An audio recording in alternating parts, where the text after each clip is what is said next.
Study IQ bank and SSC, शुरुआत से सफलता तक।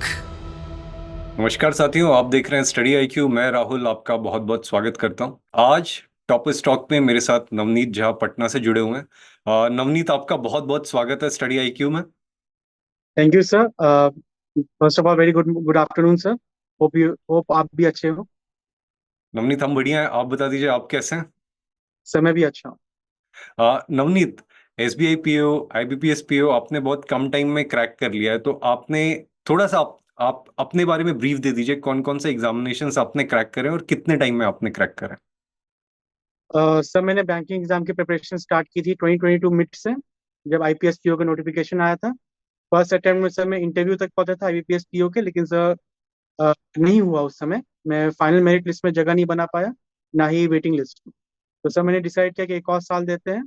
और तो सर इस साल मेहनत से और बाय गॉड्स ग्रेस इस बार sir RRB PO IBPS RRB PO की तरह के थ्रू सर मुझे उत्तर बिहार ग्रामीण बैंक मिला था 1 जनवरी को। उसके बाद सर 19 मार्च को सर एसबीआई पीओ का रिजल्ट आया था। और 1 अप्रैल को सर आईपीएस पीओ के थ्रू सर मेरे को पंजाब नेशनल बैंक मिला था। ये तीन सर अभी आए हैं और सर कुछ अभी आने बाकी हैं फाइनल रिजल्ट। और उनमें भी आप नवनीत क्वालिफाई करने वाले हो। तो नवनीत, इन एग्जामिनेशंस पे हम डिटेल में बात करेंगे। पहले आपका मतलब, जो बच्चे सुन रहे होंगे तो उनके अंदर एक जिज्ञासा, एक क्यूरियोसिटी जागी होगी आपके एजुकेशनल बैकग्राउंड को जानने के लिए। तो नवनीत, आपने ग्रेजुएशन किस चीज़ में किया हुआ है? सर मैंने एक सर एक मैं सर मैं एक बीटेक ग्रेजुएट हूँ from national institute of technology Patna. और सर मैंने जो मेरा स्पेशलाइजेशन था वो था इलेक्ट्रिकल इंजीनियरिंग। और सर मैंने बीटेक स्टार्ट किया था 2017 में और मेरा खत्म हुआ 2021 में। नवनीत, एक चीज़ बताना, लोग कहते हैं कि जो इंजीनियर्स रहते हैं उनके लिए ये एग्जामिनेशंस बैंक के, SSC के क्रैक करना जो है थोड़ा आसान रहता है। क्या वाकई में ये चीज़ होती है? सर जहाँ तक मैं जानता हूँ सर, बैंक की तरफ से कोई ऐसा बायसनेस नहीं है कि वो बस इंजीनियर्स लें। लेकिन हाँ सर कह सकते हैं कि सर इंजीनियर्स जो होते हैं या फिर जो टेक्निकल बैकग्राउंड के लोग होते हैं सर, उनके मैथ्स और रीजनिंग थोड़ा बेटर बोल सकते हैं। और प्लस वो ऑलरेडी एक कम्पिटेटिव एग्जाम देख के सर उन्होंने लिया होता है, कॉलेज में जगह बनाई होती है। तो सर उनको वो प्रेशर झेलने का सर पहले से आदत रहता है, तो वो शायद हेल्प करता है काफी अच्छा। और शायद जैसे आपका भी NIT है, बहुत अच्छा कॉलेज है। आपकी भी जो रैंकिंग रही होगी काफ़ी अच्छी रही होगी जब आपने JEE मेंस दिया होगा। तो नवनीत, उस टाइम पे जो जिस तरीके से तैयारी करते हैं, जैसा आपने बोला प्रेशर, प्रेशर को किस तरीके से हैंडल करना है, तो वो जो आदत रहती है या फिर जो प्रैक्टिस करते हैं उस टाइम से, वो एक फाउंडेशन तैयार कर देती है मेरे ख्याल से, जो इंजीनियर्स को इन एग्जामिनेशंस में हेल्प करती है। जी सर। ऑलरेडी सर हम लोग का एक्सपीरियंस होता है मल्टीपल फेलियर्स का। तो सर उतना प्रेशर हैंडल करने का सर आदत आदत तो नहीं कह सकते, लेकिन हाँ एक एक्सपीरियंस रहता है। नवनीत, आपने बहुत अच्छी चीज बोली कि मतलब मल्टीपल फेलियर्स हैंडल करने के लिए, तो इससे दो चीज रहती है कि जैसा लोग कह देते हैं कि इंजीनियर्स के लिए आसान रहता है या काफी आसानी से क्वालिफाई कर ले जाते हैं, बट मेरे ख्याल से ये चीज कहना मतलब इतनी आसानी से कह देना इतना सही नहीं रहेगा, क्योंकि एफर्ट, जो मेहनत लगता है, एक वो चीज जाती है। और दूसरा, जो फेलियर्स के बारे में आपने बात किया, वो चीज रहती है। जी सर। तो नवनीत, आपने दोनों चीज करी होगी, मेहनत तो करी ही होगी और साथ में आपने फेलियर्स भी देखा होगा। तो जी सर। नवनीत, कैसे कैसे डील किया था आपने इन चीजों को? सर मेरा सर एक तो सर जो फेलियर्स डील करने का बात है सर, वो एक सेल्फ एनालिसिस का बात होता है कि सर जैसे लास्ट ईयर मैंने आईपीएस पीओ का सर मैं मेरिट लिस्ट में नहीं आ पाया था। तो सर मैंने एनालाइज किया कि सर मैं कहाँ पे लैक कर रहा हूँ। तो मैंने जो फाइंड किया था कि सर मेरा मेंस लेवल प्रैक्टिस उतना अच्छा नहीं था। जो भी रीजन हो, लैक ऑफ टाइम हो, लैक ऑफ एफर्ट्स हो, जो भी रीजन हो। तो सर मैंने उस पर काम किया, मेंस लेवल अपना इम्प्रूव किया। फर्दर मैंने जो अपने शॉर्ट कमिंग्स थे उनको सर मैंने हैंडल किया, उनको और बेहतर बनाया। तो वैसे ही कोप करना होता है। तो नवनीत, इस टाइम पे जैसे जब फेलियर्स मिले थे तो भी आपके अंदर कॉन्फिडेंस था? मैं तो मतलब निकालने ही वाला हूँ, एग्जाम में क्लियर कर लूंगा, कॉन्फिडेंस था, या कहीं पे मतलब थोड़ा शेक हुआ था कि यार क्या हो रहा है, होगा नहीं होगा? ऑफ कोर्स जब आप किसी फेलियर आप देखते हैं, आप उसको एक्सपीरियंस करते हैं, तो सर ये लगता है कि कुछ कुछ दिन के लगता है कि हाँ अच्छा बुरा लगता है। आप इमोशनली स्ट्रेस्ड होते हैं। बट विथ टाइम आप डिटर्मिनेशन लाते हैं, आप डेडिकेशन लाते हैं, आप उसको पीछे छोड़ते हैं, जो उसमें से आप सीखे हैं उसको आप अप्लाई करते हैं, फिर आगे आप अपने आप को इम्प्रूव करते हैं। नवनीत, आपका जितना मैंने जर्नी सुना इंजीनियरिंग को लेके, जो मैं आपसे बात कर रहा था, एक चीज मुझे रेगुलरली लग रही थी, वो आपकी ऑनेस्टी थी, जिससे मैं काफी इम्प्रेस हुआ था। बट आपने जिस तरीके का एटीट्यूड रखा था, जब आपने देखा कि इंजीनियरिंग में चीजें नहीं हो रही हैं, तो आपने एक फ्लेक्सिबिलिटी रखी थी कि दूसरी यस, कोई चीज ट्राई करते हैं। यस तो सर। आपको क्या लगता है कि जब आप किसी बड़े एग्जाम को टारगेट करते हो, ये फ्लेक्सिबिलिटी कितनी रखनी चाहिए?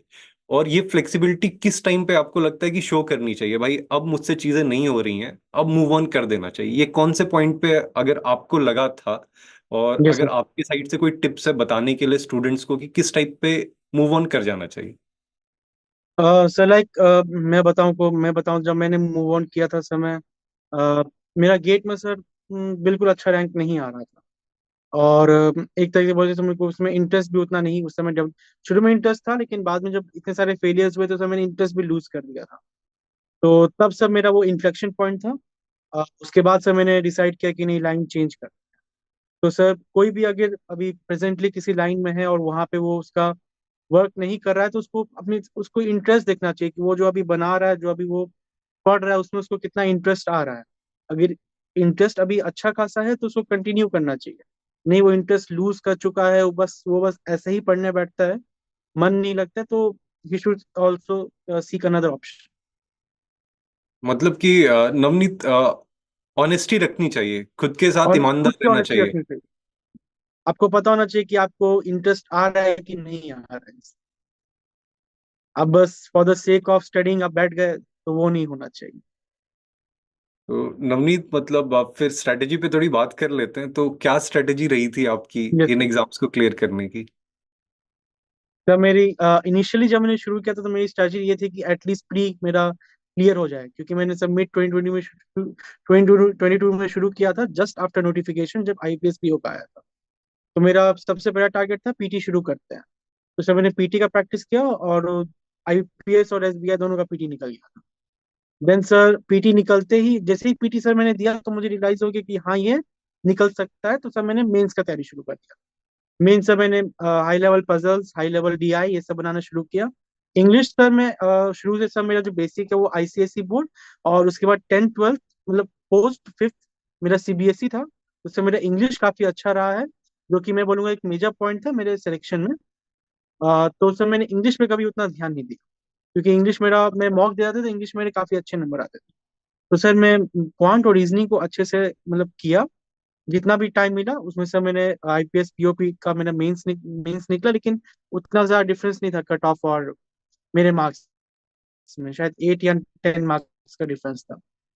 तो सर फिर जब sir final selection, final merit list 1 अप्रैल 2023 को मेरा फाइनल मेरिट लिस्ट में नहीं हुआ, तो सर मैंने अपना स्ट्रैटेजी थोड़ा चेंज किया। मैंने पीटी को सर मैंने होल्ड पे रखा और डिसाइड किया कि क्योंकि मैं रियलाइज किया था कि सर मैं जहाँ मैं लैक किया हूँ वो है मेरे मेंस का मार्क्स। मेंस से मेरे और 5 6 नंबर होते, सर मैं पिछले साल ही सेलेक्ट हो गया। तो सर मैंने मेंस पे फोकस किया। मैंने सर लगभग डेली 6 to 7 आवर्स मेंस के प्रैक्टिस पे दिया। मैंने डीआई प्रैक्टिस की अच्छे से, मिसलेनियस टॉपिक्स अच्छे से प्रैक्टिस किए। अपने कैलकुलेशन को सर मैंने और इम्प्रूव किया, स्पीड को इम्प्रूव किया। पजल्स बनाए, उस पे मेहनत किया। और फिर उसके बाद जब नोटिफिकेशन आया, किसी सपोज सबसे पहले आरआरबी का नोटिफिकेशन आया था, तो सर जैसी नोटिफिकेशन वहां से सर मैं थोड़ा बहुत पीटी का मॉक देना शुरू किया। और जब एडमिट कार्ड आउट हुआ उसके बाद मैं सिर्फ पीटी का मॉक दिया। फिर पीटी कंप्लीट हुआ तो सर मैंने मेंस का मॉक। तो ये सब मेरी स्ट्रैटेजी रही थी। तो मतलब एग्जाम के कुछ टाइम पहले पे जब प्रीलिम्स वाला स्टेज है, तो अब आप कंप्लीटली प्रीलिम्स फोकस्ड हो जाते थे, यस सर। और जब मेंस, जब आप... एडमिट कार्ड आउट होते ही सर मैं पीटी पे ही शिफ्ट कर जाता था पूरा। हम्म। और नवनीत, कोई कुछ सब्जेक्ट्स जो आपको ट्रबल करते थे? जैसे इंग्लिश तो आपने बोला कि हो जाएगा, फिर कोई ऐसा सब्जेक्ट्स था जहाँ पे आपको लगता था कि दिक्कत हो रही है, प्रॉब्लम्स आ रही है, उसको आपने कैसे सही किया था? सर जो मेरे को सब्जेक्ट ने प्रॉब्लम दिया था शुरू में, वो था सर रीजनिंग। क्योंकि सर मैंने जो मिसलेनियस रीजनिंग होता है वो सर अब मेरे से बन जाता था, लेकिन जो पजल्स होते थे वो सब मेरे लिए कम्प्लीटली न्यू थे, इंजीनियरिंग ग्रेजुएट होने के कारण। मैंने इससे पहले पजल्स बनाए नहीं थे। तो सर वो मेरे लिए न्यू था, तो फर्स्ट अटेम्प्ट में मेरे से उतना अच्छा नहीं पजल्स थे। सर लेकिन जब मैं सेकंड बार के लिए तैयारी किया तो सर मैंने पजल्स पे अच्छा खासा ध्यान दिया था। तो जो आपके वीक एरियाज थे आप उसको फाइंड आउट करते थे और आप जो हो उस पे वर्क करना यस स्टार्ट सर। कर। Yes sir. और इसी में नवनीत एक स्पीड वर्सेस एक्यूरेसी का एक क्वेश्चन आता है, तो आप किस पे ज्यादा फोकस करते थे, स्पीड पे सर एक्यूरेसी? सर मैं एक्यूरेसी पे फोकस करता था। मैं ये बिलीव करता हूँ with accuracy speed comes automatically.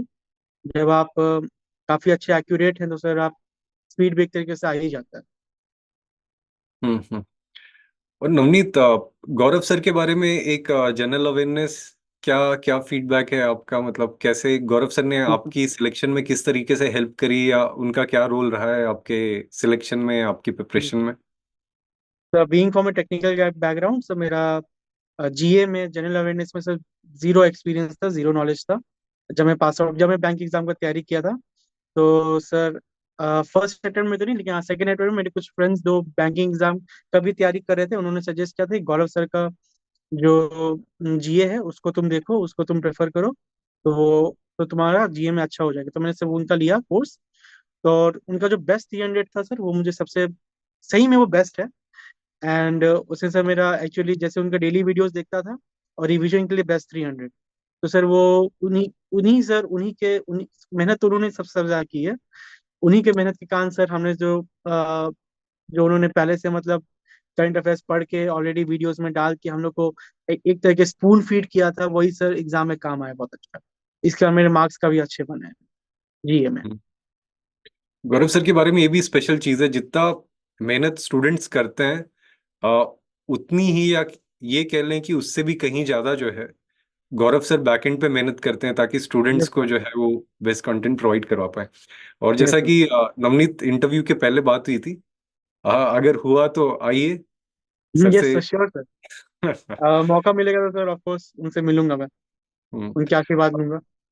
अच्छा, अंत में नवनीत कोई मतलब आपकी साइड से अगर मैं कहूँ कि एक समरी, जितने भी यस सर। स्टूडेंट्स आपको देखेंगे, जितने भी स्टूडेंट आपको सुनेंगे, अगर आपको अंत में जाते जाते उनको कुछ मेन बातें, कुछ मोटी बातें बतानी हो जिससे उनकी प्रिपरेशन की जर्नी में बहुत हेल्प मिल सकती है, तो वो यस सर। बातें क्या होंगी?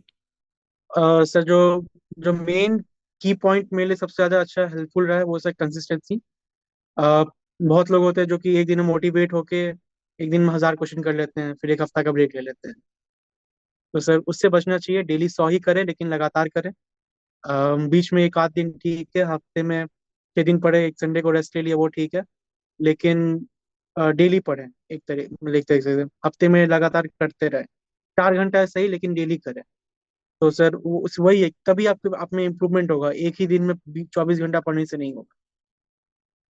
तो सर ये मेन की पॉइंट मेरे लिए हमेशा हेल्पफुल रहा है, चाहे जेई मेंस का टाइम हो कि चाहे बैंक एग्जाम का टाइम। ठीक है नवनीत, बहुत अच्छी बात करी आपने।